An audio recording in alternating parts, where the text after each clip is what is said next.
La Société nationale d'électricité du Sénégal, Sénélec, vous offre votre revue de presse. Bonjour et bienvenue. La Fédération nationale des boulangers du Sénégal a exprimé sa décision de ne pas suivre le mot d'ordre de grève lancé par le regroupement des boulangers du Sénégal, informe Rewmi Quotidien. L'organisation appelle ses membres à continuer l'approvisionnement en pain tout en maintenant ses revendications qui restent selon elle inchangées. Dans 24 heures, la FNBS plaide pour une procédure d'homologation plus juste et mieux adaptée aux réalités du secteur. Le journal de dire que l'application stricte du décret 2277 du 31 décembre 2019 encadrant le secteur doit être respectée dans son intégralité pour éviter les dérives et garantir un marché plus structuré. Vox Populi parle de guerre du pain entre boulangers. Lamine Ndiaye, le secrétaire général du regroupement des boulangers du Sénégal, s'exprime dans les colonnes du journal. En cette période de Ramadan, la FNBS ne peut pas faire une surproduction pour satisfaire l'ensemble de nos clients. C'est impossible, dit-il. Une rencontre avec Serigne Gueye Diop, le ministre du Commerce, est d'ailleurs prévue ce lundi. C'est inacceptable de priver les Sénégalais de pain pendant le mois de Ramadan, clame Maître Massorna Kane, président de SOS Consommateurs. Enquête s'est intéressée à la divergence entre l'ANSD et le port autonome de Dakar et barre à sa une la vérité des chiffres. Dans les colonnes du journal,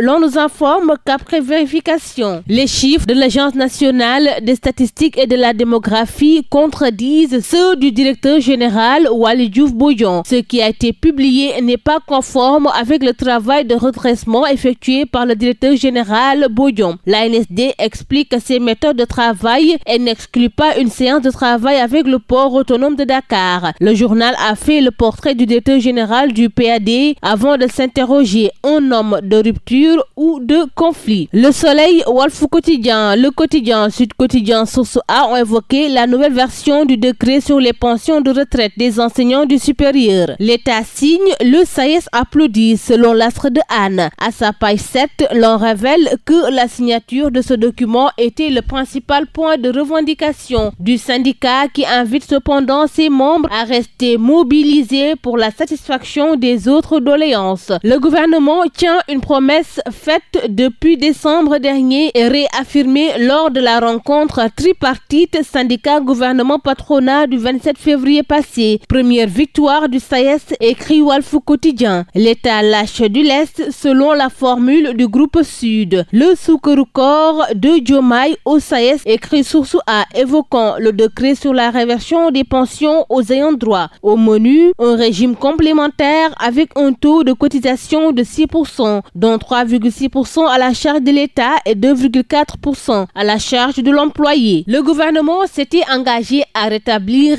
immédiatement les veuves et veufs des enseignants-chercheurs dans leurs droits, dans le protocole d'accord du 6 janvier 2023 avec le SAES. L'AS informe ce matin que les occupants de la cité Faisal sont en ordre de bataille. Ces derniers sont menacés d'expulsion de la cité. De hauts fonctionnaires éclaboussés, révèle le journal. Le ministre Ousmane Diagne sur la liste. L'actuel ministre de la Justice y dispose d'une villa, tout comme Alioune Sall, Cheikh Issa Sall, Maguette Sène, d'anciens ministres comme Kassoum Bali Ndiaye, Kouraïchi Thiam, Maxime Jean-Simon Ndiaye parmi les victimes. Scandale financier pêle-mêle. Direct News s'interroge et le sulfureux dossier Covid dans tout ça. Suite aux révélations de détournements qui ont scandalisé le pays entier, le rapport a été transmis au procureur de la République depuis 2022. Depuis lors, c'est silence radio, révèle le journal. Qu'attend donc depuis si longtemps le procureur de la République pour démarrer les procédures judiciaires contre ceux qui ne pensaient qu'à s'enrichir de manière éhontée? S'il y a un dossier prioritaire qui mérite d'être rapidement jugé, c'est bien ce scandale des fonds Covid,